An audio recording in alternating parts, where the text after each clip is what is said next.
அதி சீக்கிரத்தில் நீங்கிவிடும் இந்த லேசான உபத்திரவம்.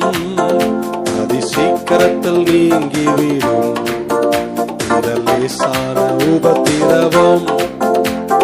சோர்ந்து போகாதே, சோர்ந்து போகாதே, சோர்ந்து போகாதே, சோர்ந்து போகாதே.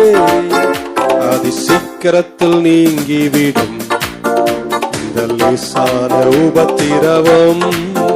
அதி சீக்கிரத்தில் நீங்கிவிடும் இந்த லேசான உபத்திரவம். உள்ளான மனிதன் நாளுக்கு நாள் புதிதாக்கப்படுகின்ற நேரம் இது. உள்ளான மனிதன் நாளுக்கு நாள் புதிதாக்கப்படுகின்ற